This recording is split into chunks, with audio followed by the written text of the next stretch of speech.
Soma Prabhu quoted Srila Prabhupada yesterday. He said the problem with Western people is they are, he was talking about devotees. And in India, in Bombay, all of you are westernized. So whatever Srila Prabhupada said about hippies and Western people applies to you. Definitely. Don't think, oh, you know, those Malechniks and Yavanas, Prabhupada's talking to them. He's talking to you, me also. Because you're very much a product of that culture. Prabhupada said the problem with you Western boys and girls, you are not afraid of Maya.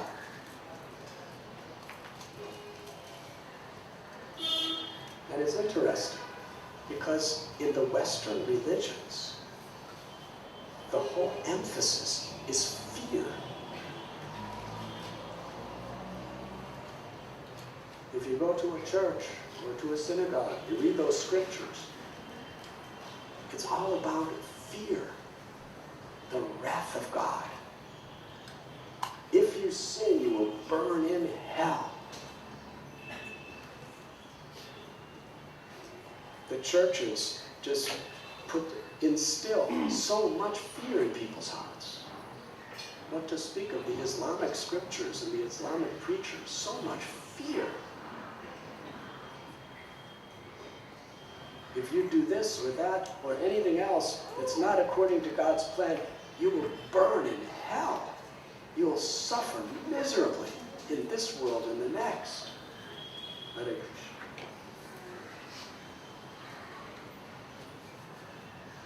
And generally, you don't hear about the supreme God of the Western religions playing a flute and dancing and smiling.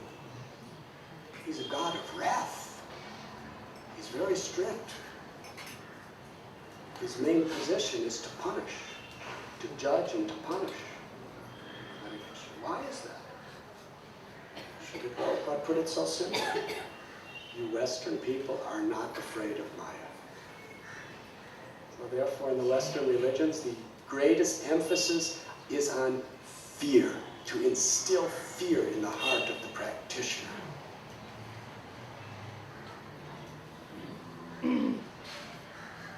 Now in India, you see, people are smoking bidis and talking about how Radharani danced for them in their dream the night before.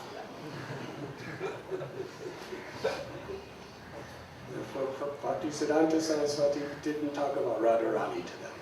He talked about the miseries of material existence. They need to, before they can actually understand what is Krishna, they need to have some fear of Maya. Otherwise they won't give it up.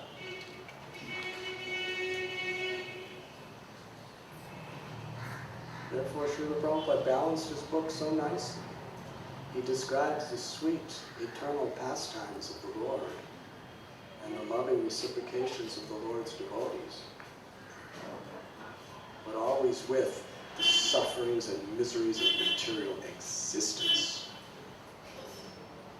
We won't really wholeheartedly take shelter of the beauty and sweetness of Krishna unless we understand the position we're in this material world.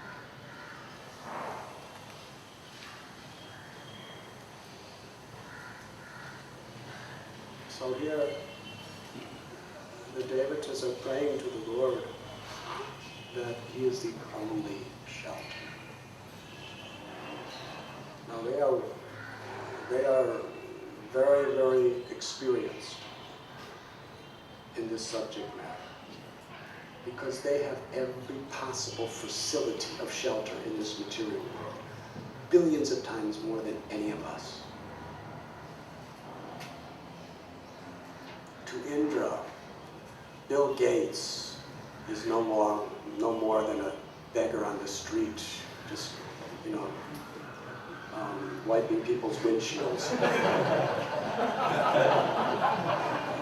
and asking for a rupee. It's a fact. It is a fact. He's nothing compared to him.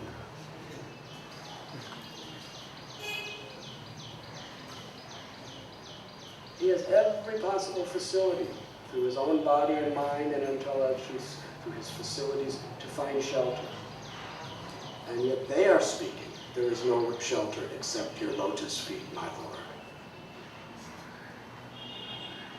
In the 10th canto, the demigods, they pray that anyone who looks for shelter anywhere but your lotus feet is taking shelter of a boat in the ocean that is made out of stone.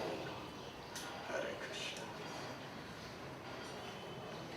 Any other shelter that you're looking for other than the lotus feet of Krishna is like being in the middle of the ocean and drowning, and you take shelter of a boat made out of stone. Our dear God brother Soma Prabhu, he's very expert at sailing.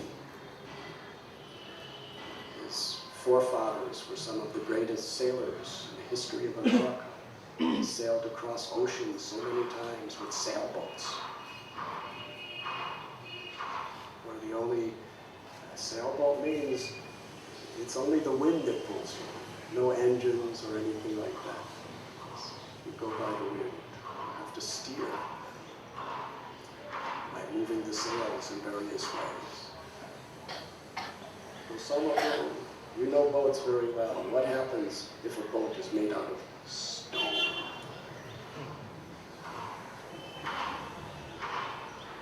He is the authority that sinks. But it may look very nice. Stone is one of the most beautiful things, isn't it?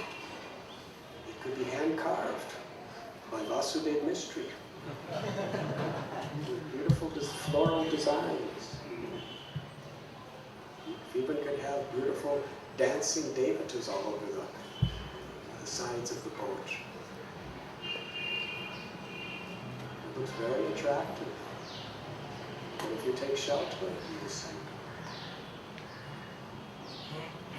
This is the realization of the devatas, who know how everything works and who have every facility. That seeking shelter anywhere or in anyone other than the lotus feet of the Lord is like drowning in the ocean and seeking shelter of a boat made out of solid stone. You will say. And devotees, they take shelter of such boats and then they sink and then they ask, why is Krishna doing this to me? They blame Krishna. Why? Why am I not tasting the nectar of bhakti after all these years? Because you're taking shelter of stone boats. You're sinking. Sinking in Maya, you lose your taste for Krishna. And so many tribulations come into your life. And then we lose our faith in Krishna. And we take more and more and more shelter of these stone boats. It's a vicious cycle. And this could go on birth after birth after birth until you finally humble yourself and understand, I'm not taking shelter. There's no other shelter. Krishna.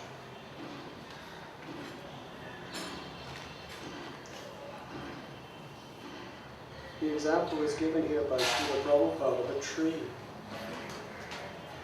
In the blazing sun, a tree is a shelter. We don't even have to ask the tree. All we have to do is be near the tree.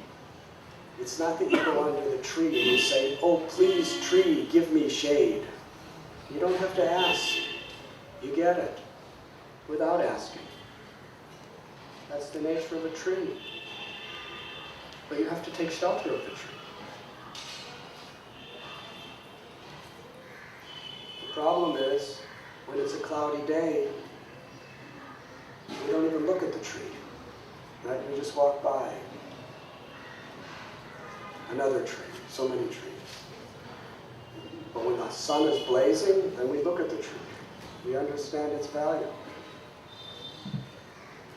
So similarly, unfortunately, when there's not crisis in our lives, chant, yes, the holy names, so many names. I'm chanting so many names. And we come before the deity. Yes, yes, there's so many deities. It's such a nice deity. But when there's a crisis, Hare Krishna, we chant. When there's a crisis, when we come before the deity, we're no longer just, nice to see you again, Krishna. Krishna, save me.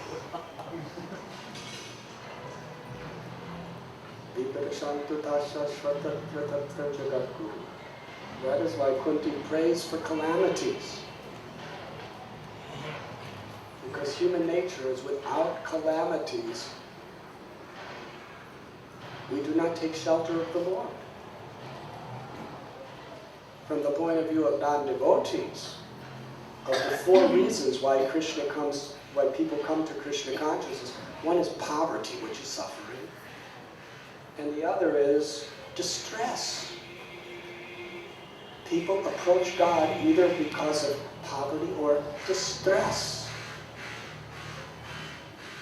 The inquisitive and the seekers of truth are very rare souls.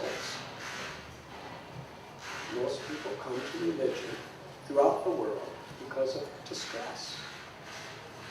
Because they're finding shelter nowhere else and they want it.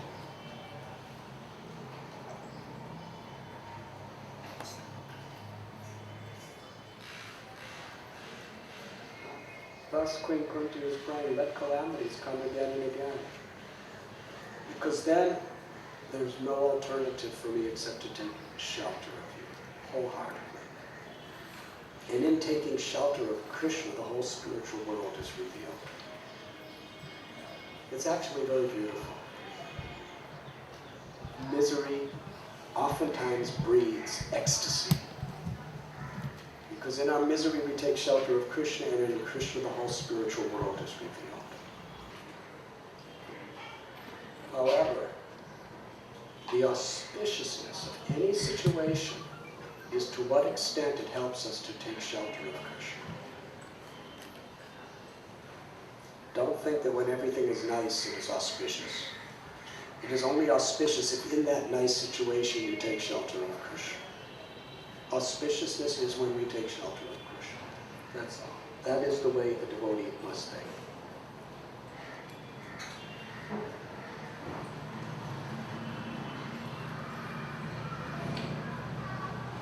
Vitai pada kamala koti chandra sushita, ye chaya jagata chita. Narottam Das Thakur sings, the lotus feet of Lord Nityananda Prabhu are like tens of millions of moons. They cool us from this material existence. The lotus feet of Lord Nityananda are like the shade of a tree that relieve us from the scorching, burning heat of material anxiety. And there's a beautiful story in that regard. Whether one's a devotee or a sinner, the shelter of the Lord provides for everyone. We find often that sinners become greater devotees than pious people. Not always, but it happens. Because sometimes pious people, they don't really take shelter because they're not suffering enough. But sinners, they really take shelter when they take shelter. At least sometimes. Jagai and Madhai. How many millions and millions of people became devotees by Lord Chaitanya and Lord Nityananda's mercy? But how many samadhis do people visit on a regular basis? Jagai and Madhai, or Madhai Samadhi at Katwa. Millions of people go there to pray. They pray for the mercy of Madhai. Hare Krishna. Because he really took shelter.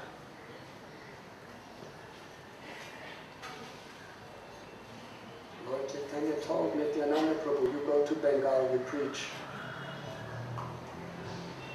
He went to Panihati. He went to Kadaha. He went to Adisaptigram. Kumarahata, Shantipur, wherever he went, he was just spreading love of God through Nam Sankirtan. And ultimately he came to Navadvip, where he met Sachi Devi. Sachi Mata prayed to him that I am in such grief of separation from my Nimai, and you are just like my Nimai. Please save my life and remain here for some days. For 5 days, or 15 days, or 1 month, please stay. Fulfill her wish, he stayed in Navadvip. And with his associates, constant Nam Sankirtan. Nityananda Prabhu, on the order of Lord Chaitanya, decorated himself very beautifully. His ornaments, Lord Chaitanya said, were the personifications of the 9 processes of devotional service. He was in the mood of Balaram, a cowherd boy from Vrindavan. So he would wear the most costly silks, several different colors and different styles, and make a turban around his head. And he had necklaces, so many necklaces made out of gold and pearls and pearls. He had 10 fingers, and each one of them had a sparkling golden ring. And he had gold and jeweled arm bracelets and wrist bracelets and pearl earrings set in gold and silver and single anklets. So many jewels, so many ornaments.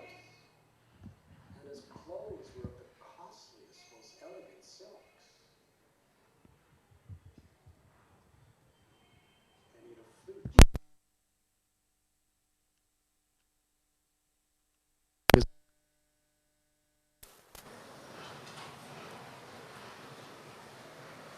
So at that time, there was a Brahmin.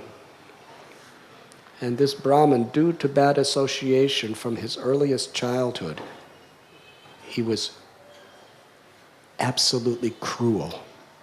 There was no trace of kindness or mercy in his heart.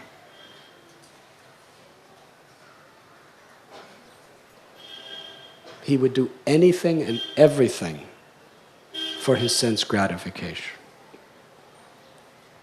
Because of his Brahminical background, he had tremendous power. Just like there is Rakshasas, but the most dangerous is the Brahman Rakshasa. Because when a person who has all this Shakti from spirituality, when a person has this Shakti of the modes of nature and becomes demoniac, they become very, very dangerous. So he became a robber and a thief and a dacoit, and there was no one that could compare to him. He soon became the king. All the other thieves, dacoits, and murderers would bow at his feet because of fear. Hare Krishna. So he had his gang. And he happened to one day see Nityananda Prabhu with all of these jewels. So he disguised himself to be one of Nityananda Prabhu's associates, just to get all the information about his whereabouts and his daily lifestyle. He was associating with the Supreme Personality of Godhead with the sole intention of murdering and robbing him. Hare Krishna. And Nityananda knew it all. He understands everyone's heart. He knew that this was a wicked, dark demon who has come in the guise of my associate. And Nityananda Prabhu just let him carry on. So this king of the dacoits, he brought together his associates and said, the goddess Durga has blessed us. Everything that we could ever want in our lives is in one place. It cannot be estimated by any material calculation the value of all the jewels that are on this one Avaduta's body.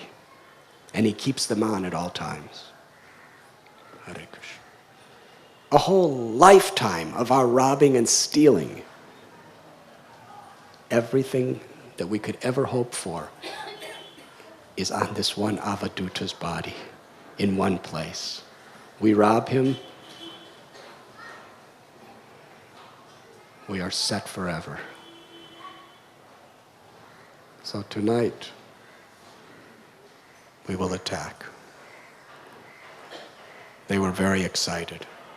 They were hiding. They sent a spy. Lord Nityananda was in Hiranya Pandit's house. We'll wait till he falls asleep, then we will attack. So the spy was watching, but Nityananda Prabhu and his devotees were eating prasad, and they just kept eating more prasad and more prasad, because they were tasting Krishna. When Nityananda Prabhu's associates take prasad, it was something extraordinary.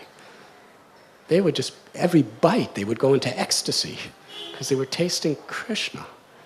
Sometimes they would howl and scream like lions, just in ecstasy, just with each bite of prasad. They were intoxicated. Sometimes just with the taste of Krishna's prasad, tears would pour from their eyes, their hairs would stand on end, they would just start dancing in the middle of prasad.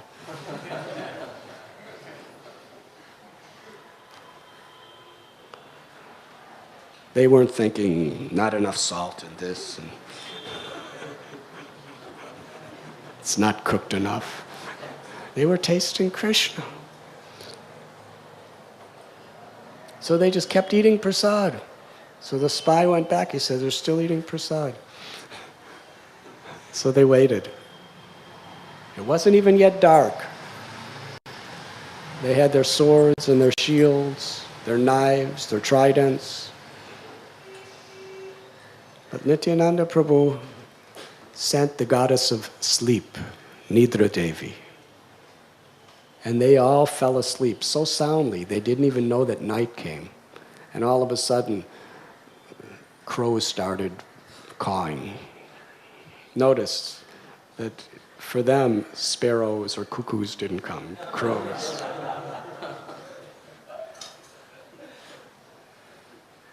Because if cuckoos and sparrows, they probably wouldn't have woken up. But I guess they're attracted to crows. So when they got woken up, they saw it was sunlight. People were walking by and they still had their weapons. So they hid their weapons. Then they all started fighting with each other, blaming each other. You fell asleep first. No, you fell asleep first. Why did you fall asleep? You were supposed to wake me up. No. And they were arguing like this in so many ways. And the leader said, I know. Stop this argument. It's all useless. It is because before performing this act, we did not properly worship Goddess Durga. Tonight we will offer meat and wine to Durga Devi, and then we will attack. So they had a good puja. They offered meat, flesh, blood, and wine to the goddess in order to bless them and make everything auspicious. Then each of them brought tridents, knives, swords, shields. They were prepared for serious violence. But that night it was so dark, really dark. And when they arrived, they saw many gigantic beings who were guards with garlands around their necks, holding tridents. Each of them were so big and strong that any one could easily destroy 100 thieves. They looked, what are we going to do? They were surrounding the house, chanting Hari Hari and Krishna Krishna. They waited, and these guards just vigilantly guarding, chanting God's names. Then again the thieves met, arguing what happened, why. Some said, well, who are these guards? Maybe they are, maybe Nityananda Prabhu, he understood who we are and that we are going to come, and he brought these guards to protect him. Somebody else said, I have heard he's a great avadhuta. He's a self-realized soul. He's a supernatural being. Maybe they have come from some other world to protect him. Somebody else said, what kind of avadhut? How could he be a saintly person? Saintly persons don't eat so much as him. Saintly persons don't decorate their bodies with costly silks and unlimited jewels and gold. But the leader, he settled it all by proclaiming that some important person like a governor or a king must be visiting him, and therefore there is all these guards that have come with him. So let us just go home for 10 days, and after that these guards will be gone and we will fulfill our mission. So they came back 10 days later. They cleaned and sharpened all their weapons. Each thief had at least 10 weapons he was armed with. They surrounded the house. They were about to attack. When suddenly, every single one of them went totally blind. They could not see anything. And they started getting high fevers. One of them walked into a canal. He fell down and couldn't get up. Mosquitoes and leeches started eating his body away. Another walked and fell right into a garbage ditch. And mosquitoes and scorpions were biting him and stinging him.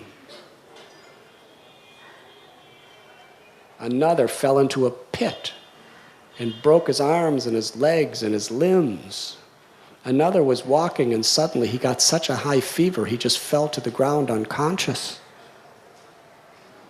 Another fell into a pit of thorns. And he was trapped in these thorns. They were like daggers, just tearing apart every limb of his body.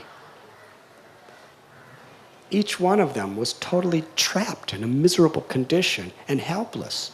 And they couldn't see, so they didn't know what was happening or why. They were screaming in pain.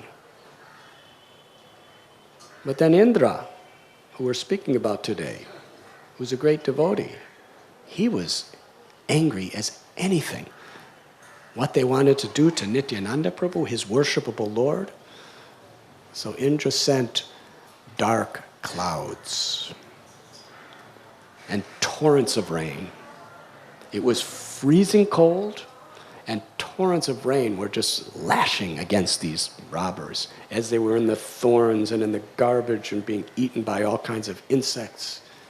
They were screaming and howling in agony. But that was just the beginning.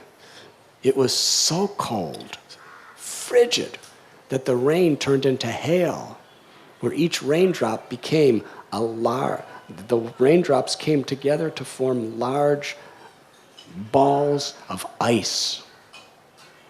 In Bombay, you don't get hail so much. But in the West, a hailstorm could be devastating. I have seen in places where I used to live, where when there's a massive hailstorm, it sometimes breaks through people's roofs, destroys people's houses. It's a common thing, a big hailstorm. It will break the windshields of hundreds of cars that are parked or even driving. All of a sudden, the glass breaks. And those are just typical, ordinary hailstorms. This was a hailstorm that was personally supervised by Indra. And the hail balls were just crashing against the limbs of these poor thieves. Hour and hour of this was going by until each and every one of them was on the verge of death, the most painful, torturous death. And there was no possibility of them defending themselves. Absolutely helpless, miserable, and about to die. It took no less than that to give some sense of reason to the king of thieves. As he was laying there, suffering and howling and crying, he began to think, who is this Nityananda Prabhu? He's the Supreme Personality of Godhead. He's the Lord of creation. And I'm such an ignorant fool, I didn't recognize him.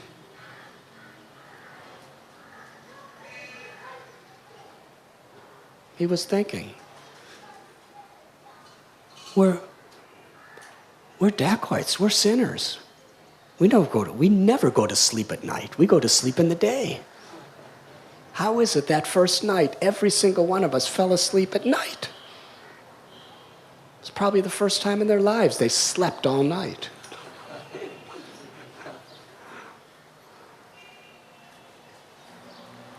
Krishna says in the Gita, what is day for a self-realized soul is night for a materialistic person. We see in Bombay, it's becoming more and more a place of night. Yes? New York, they're proud of it. It's one of their greatest advertising campaigns, the city that never sleeps. Hare Krishna. That means the nightlife is so much. People are up all night long. And what do they do all night long? Drinking, drugs, prostitution, going to all kinds of sense gratificatory entertainment all night long. Bombay is becoming like that, yes? Now he was thinking, how is it? We all fell asleep all night long. It's impossible. But I didn't understand it.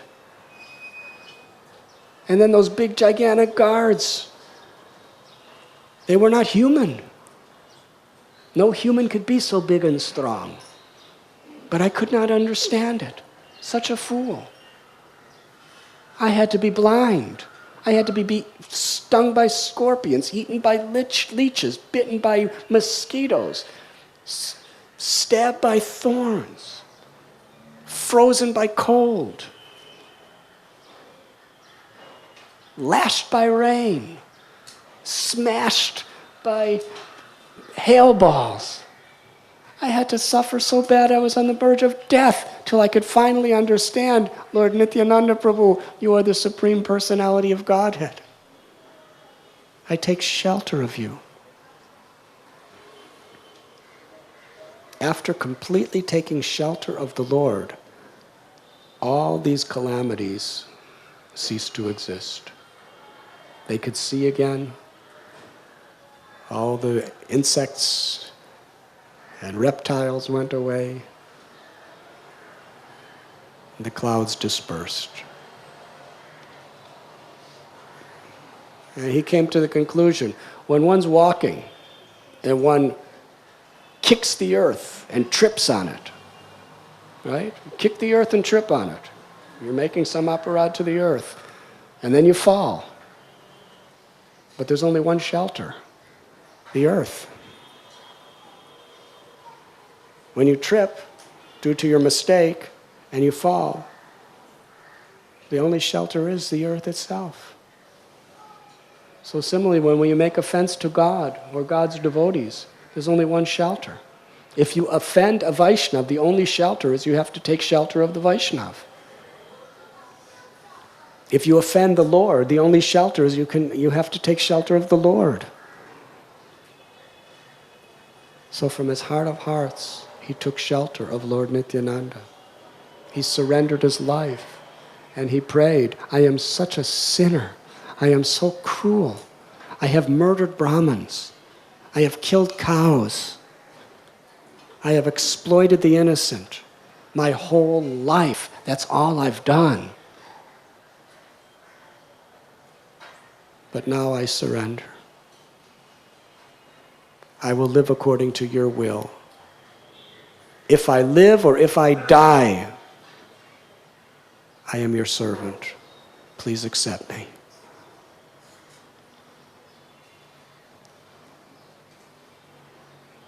He and the other thieves, it was as if they were still on the verge of death. They just got their vision back. They didn't know what happened, except the leader.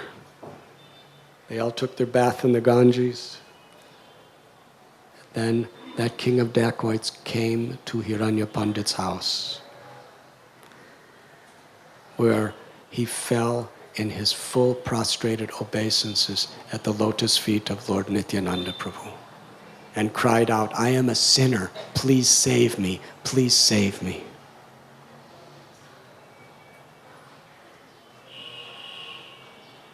Some of the devotees, they understood what an evil person he was. And they were thinking that perhaps he's just pretending to be like this just so that he could attack us at the least expected moment. While others were thinking that no, not like that. Lord Nityananda Prabhu's mercy is upon the most fallen. Nityananda Prabhu saw him. He was weeping. His hairs were standing on end. He was crying out the names of Krishna. Because he takes shelter of Krishna, he was actually tasting bhakti. Nityananda Prabhu asked him, why have you changed in this way? Why have you come like this? Have you seen Krishna? What have you seen that have put you in this state?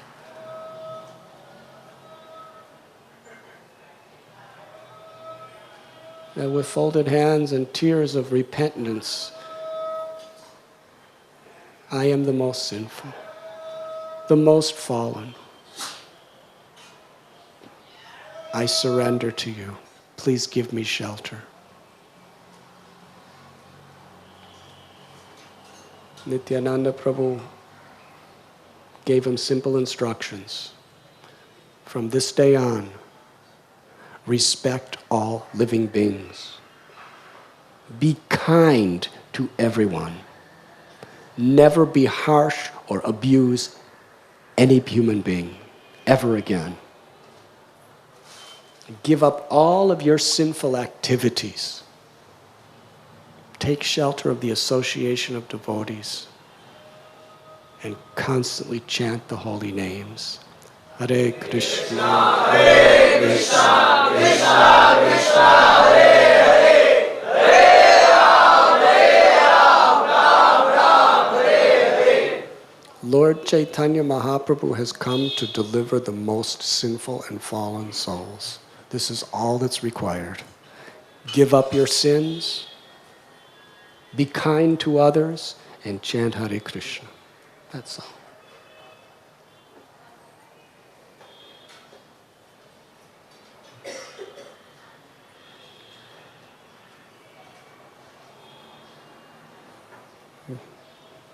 The thief cried out to Lord Nityananda Prabhu that because I have intended to harm your divine transcendental body, I feel so sinful that I beg your permission. Let me go to the Ganges and drown myself. And I pray, accept me as your eternal servant. Nityananda Prabhu said, no, there's no need to drown yourself. Because if you just follow the instructions I've given you, I will accept all of the sins and all of the karma that you have ever done in all of your previous lives. I will accept all your karma. Just give up your sins, be kind to others, and chant Hare Krishna. And not only that, but all the thieves bow at your feet. So you should preach to them and bring all the murderers, then the dacoits, to the path of bhakti.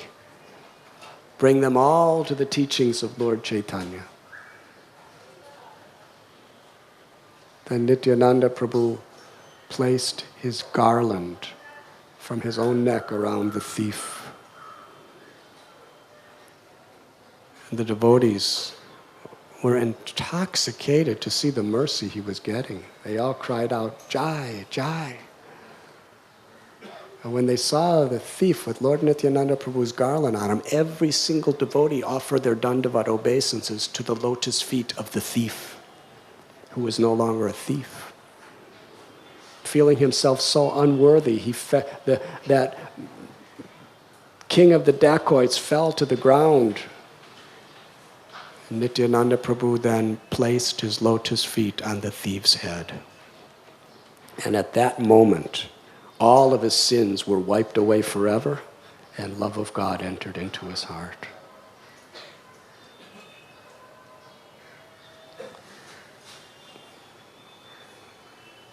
The moral of this story, according to today's subject, is it took that type of suffering for that thief to realize there is no other shelter than Krishna. When it's a scorching hot day and you see a tree, you run to that tree for shade.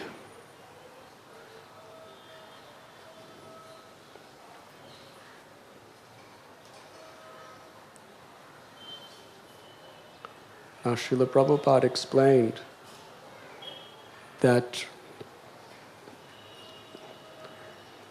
we all have our experiences in this material world, but real intelligence is to learn by hearing.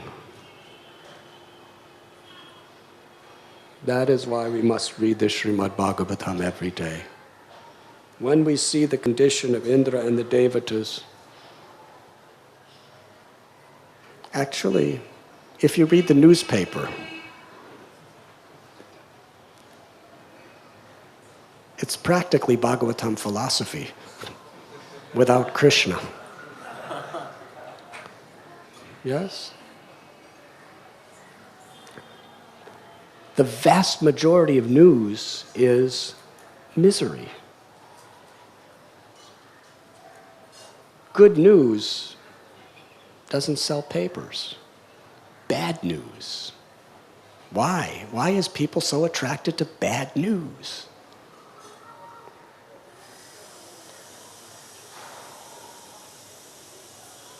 Because people are like crows. They like all this dirt. But also because suffering is simply more, it affects people more than pleasure. There's a few songs about how happy love life is. And there's millions of songs about how miserable it is when there's a disturbance. Yes?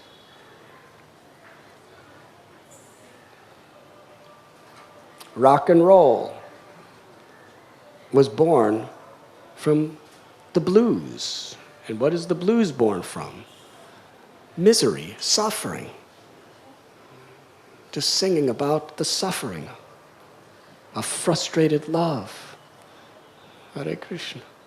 But the blues was born out of gospel. And what is gospel? The soul crying out for God in a miserable condition. Suffering the onslaughts of material nature and taking shelter of God by crying out for His mercy. And when it's corrupted, it goes into taking shelter of sense gratification in our mercy. But the fact is, suffering is very powerful. Yes, you could be enjoying so many things. You could be watching something very nice, and you could be feeling nice weather and everything else. But if you step in a thorn, only this much of your body, right? The whole rest of your body is very happy. But this much, a little thorn goes in. What takes prominence? Are you thinking, oh, it's such nice weather. Oh, it's such nice music. Oh, so nice everything. All you're thinking of, get that thorn out. It's the nature of the world. Suffering has such deep impact. In the heavenly planets, pleasure has that type of impact. In the heavenly planets, pleasure is so powerful in a way it affects your consciousness. There's practically no pain, very little. But in this earth planet, in the hellish planets also, it's even more. Pleasure is not near as captivating as pain. So a devotee by hearing understands what is the nature of this world, and ultimately there's only one shelter. Not in the fallible soldiers of our family, not in the fallible soldiers of our society. In the end, they can never help us unless they bring us to the lotus feet of Krishna. Family is Vaikuntha when everyone is helping each other to take shelter of the lotus feet of Krishna. The association of devotees, it is only valuable to the extent that we are all encouraging one each other, convincing one another. There is no other shelter but Krishna. And how does Krishna give his shelter? In the most benevolent and accessible way? Through his holy names. Hare Krishna, Hare Krishna, Krishna Krishna, Hare Hare, Hare Ram, Hare Hare. Thank you very much. Srila Prabhupada ki jai.